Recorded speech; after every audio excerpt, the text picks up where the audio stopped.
The fluorescent lights of the Canary Wharf Bank hummed, reflecting off the polished marble floors and glass walls. Emily, a young, ambitious banker with impeccably styled blonde hair and a tailored suit, tapped her pen against her desk, her eyes scanning the queue of clients. She prided herself on her efficiency and her ability to handle even the most demanding customers. A skill honed by years of striving to impress her well-to-do family and competitive colleagues, especially Thomas, who was always lurking, ready to pounce on any mistake. A chime signaled the arrival of a new customer. An elderly man shuffled in, his worn tweed jacket and muddy boots a stark contrast to the sleek, modern surroundings. He clutched a crumpled piece of paper in his gnarled hands, his shoulders slightly stooped, his face etched with the lines of time and hard work. This was Arthur, a man who had seen more seasons than Emily had years. Emily's perfectly sculpted eyebrows furrowed slightly. "Next," she called, her voice crisp and professional, yet lacking warmth. Arthur approached her desk hesitantly, the scent of soil and fresh air clinging to him, a foreign fragrance in the sterile environment of the bank. "Good afternoon," he began, his voice a gentle rumble, tinged with a hint of a countryside accent. "I'm having a bit of trouble with a transaction. I want to transfer some funds to the Veterans Aid Society. But I'm not quite sure how to do it online." Emily glanced at the paper he offered, a barely legible note with account details. She suppressed a sigh. Another one who can't keep up with the times, she thought, a flicker of impatience crossing her face. "Sir, this is something you can easily do through our online banking portal. Do you have a smartphone or a computer?"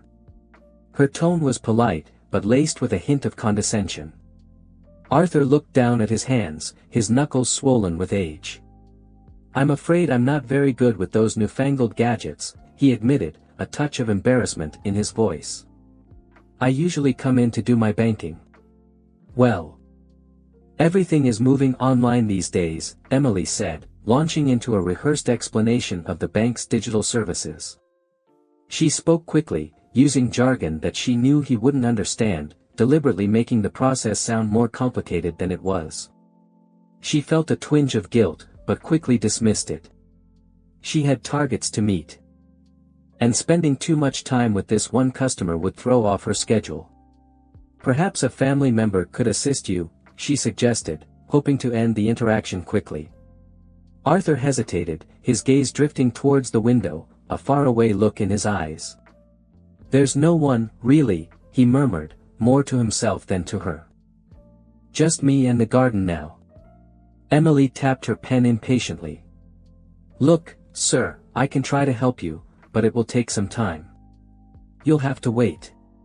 She gestured towards a row of uncomfortable plastic chairs in the corner. "Have a seat, and I'll call you when I'm free." Arthur nodded slowly and shuffled towards the chairs. He sat down carefully, his movements stiff and deliberate.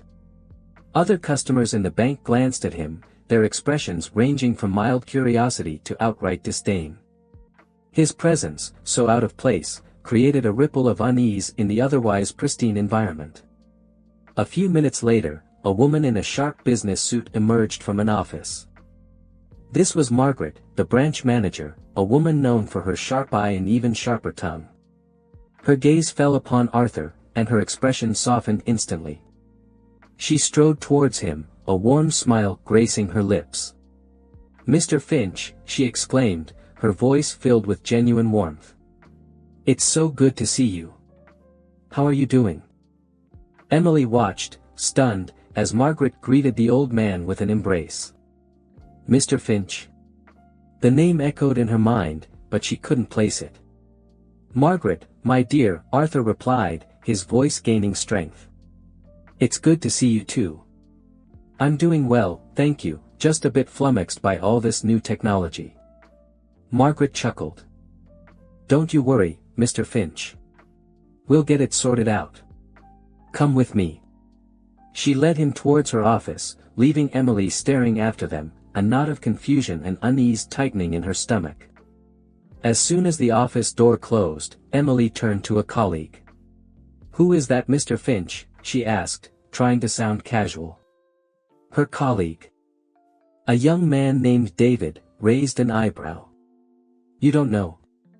He's one of our oldest and most valued customers. Used to own a huge estate, donated a lot of land to the city. He's a bit of a local hero, actually.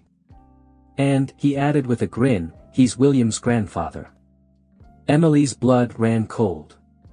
William, her charming, kind, and incredibly supportive boyfriend, was the grandson of the man she had just treated with such dismissive impatience. Later that day, Margaret called Emily into her office. The branch manager's usually friendly face was stern. "Emily," she began, her voice devoid of its usual warmth, "I saw the way you treated Mr. Finch. I was deeply disappointed." Emily swallowed hard, her cheeks burning with shame.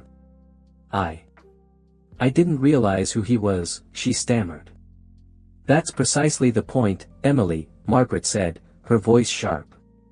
"It shouldn't matter who he is. Every customer deserves our respect and our full attention, regardless of their appearance or their familiarity with technology. Mr. Finch has been a loyal customer of this bank for decades. He's a decorated war veteran, a generous philanthropist, and a genuinely kind man. And you treated him like an inconvenience." Emily looked down at her hands, unable to meet Margaret's gaze. "I know," she whispered. "I was wrong. We all have biases, Emily," Margaret continued, her voice softening slightly. "The important thing is to recognize them and to work to overcome them. I expect you to learn from this experience."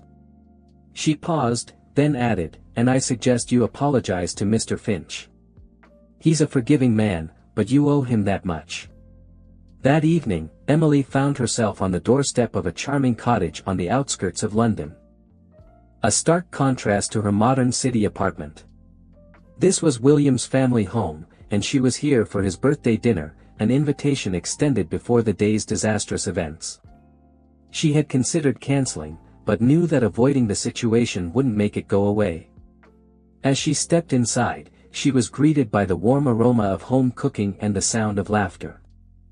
William rushed to greet her, his face beaming. "Emily! You made it. Come in, come in."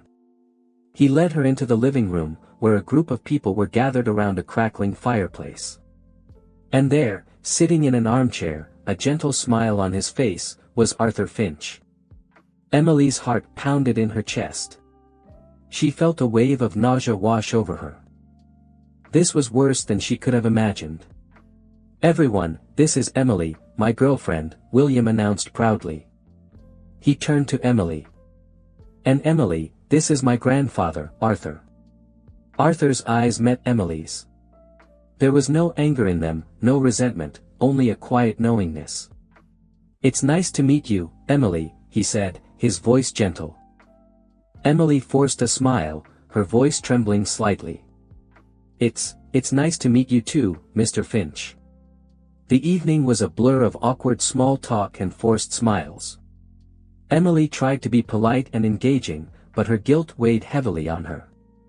She couldn't shake the image of herself treating Arthur with such disrespect, and the knowledge that he was now aware of her behavior made it even worse.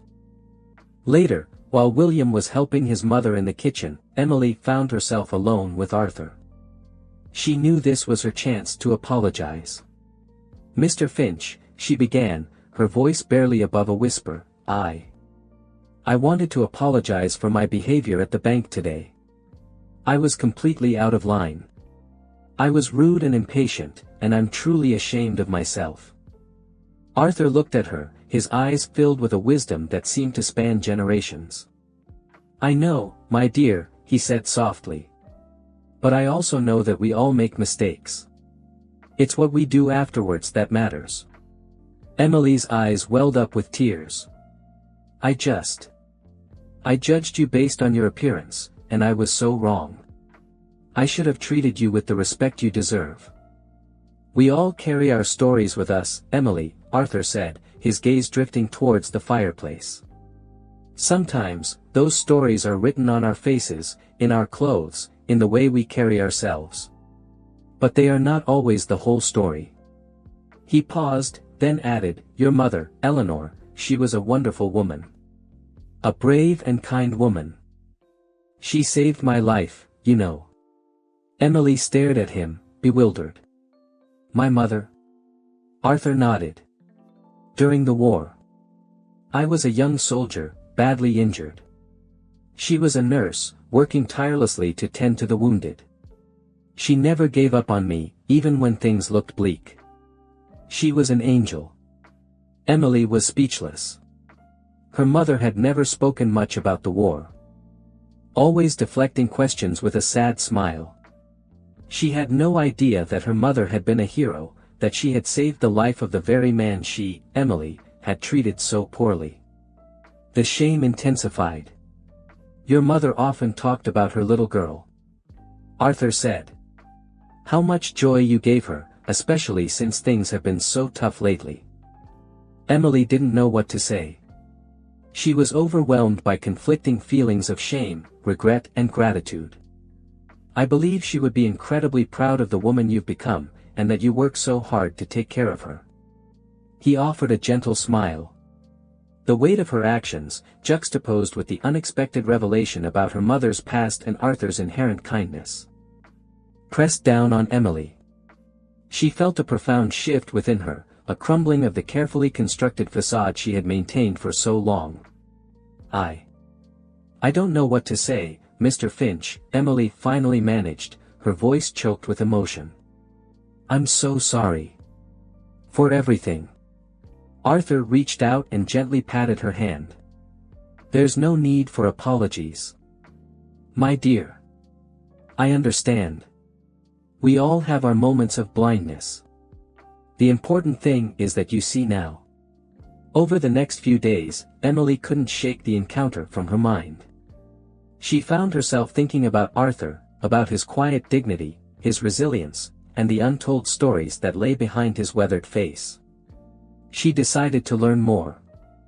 She visited the Imperial War Museum, spending hours poring over exhibits and documents, trying to understand the context of her mother's and Arthur's experiences. She read accounts of nurses serving on the front lines, facing unimaginable horrors with unwavering courage. The more she learned, the more her respect for Arthur grew. And the more ashamed she felt of her initial judgment. She realized that she had been so caught up in her own world, her own ambitions, that she had failed to see the true value of the people around her. One afternoon, Emily found herself drawn to a small, independent coffee shop near the bank, a place she had always dismissed as being too quaint for her taste. As she walked in, she saw a familiar figure sitting at a table by the window, a book in his hands. It was Arthur. He looked up and smiled, a genuine, welcoming smile that reached his eyes. "Emily," he said, his voice warm. "What a pleasant surprise." Emily hesitated, then took a deep breath and walked towards him. "Mr.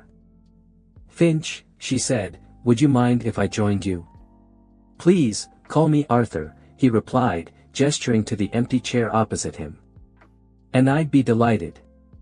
They talked for over an hour, about everything and nothing. Emily learned about Arthur's passion for gardening, his love of classic literature, and his deep commitment to supporting his fellow veterans. She shared her own aspirations, her fears, and her growing disillusionment with the superficiality of the corporate world. As they talked, Emily felt a sense of connection with Arthur that she had never experienced with anyone before, not even William. It was a connection based on shared humanity, on mutual respect, and on a growing understanding of the complexities of life. "Arthur," Emily said, her voice earnest, "I want to make things right. I want to help you with that transfer to the Veterans Aid Society. And I want to do more." Arthur smiled. "I appreciate that, Emily. But you don't have to do anything to make up for anything." "I know," she replied. "But I want to. I want to use my skills, my position, to make a difference. To help people like you, people who have given so much." And so, Emily did. She went back to the bank with a renewed sense of purpose. She not only helped Arthur with his transaction, but she also spearheaded a small fundraising campaign within the bank, collecting donations for the Veterans Aid Society. She even managed to convince a somewhat reluctant Thomas to contribute, appealing to his sense of patriotism, and subtly reminding him that it would look good on his performance review. The campaign was a surprising success, raising far more than Emily had anticipated. She presented the check to Arthur at a small ceremony at the coffee shop. Surrounded by William, Margaret, and a few other colleagues who had been inspired by her change of heart. Arthur was visibly moved. "Thank you, Emily," he said, his voice thick with emotion. "This will make a real difference to the lives of many veterans." In the weeks and months that followed, Emily continued to evolve. She became a more compassionate and empathetic banker, taking the time to listen to her customers, to understand their needs, and to treat them with the respect they deserved. She no longer judged people based on their appearance or their social status, but on their character and their actions. She and William grew even closer. Their relationship strengthened by her newfound understanding of his grandfather's values and her own commitment to living a more meaningful life. She even started volunteering at a local community garden, finding solace and satisfaction in working with the soil, just like Arthur. One sunny afternoon, Emily was working in the garden when William came to find her. He had a mischievous grin on his face. "I have a surprise for you," he said. He led her to a quiet corner of the garden, where a small, newly planted rose bush stood. Attached to it was a small plaque that read, "Eleanor's Rose, in memory of a brave woman and in honor of the enduring power of kindness." Tears welled up in Emily's eyes. She looked at William, then at Arthur, who was standing nearby, a gentle smile on his face. I don't know what to say," she whispered. "You don't have to say anything," William said, taking her hand. "Just know that you are loved, and that you are making a difference." Emily looked at the rose bush, its delicate petals unfolding in the sunlight. She knew that she had finally found her place, not in the sterile, competitive world of the bank, but in the messy, beautiful, and ultimately rewarding world of human connection. She had learned that true wealth wasn't measured in dollars and cents, but in the richness of relationships, the depth of compassion, and the enduring power of kindness. And she knew, with absolute certainty, that she would never forget the lessons she had learned from a humble gardener named Arthur, a man who had shown her the true meaning of grace.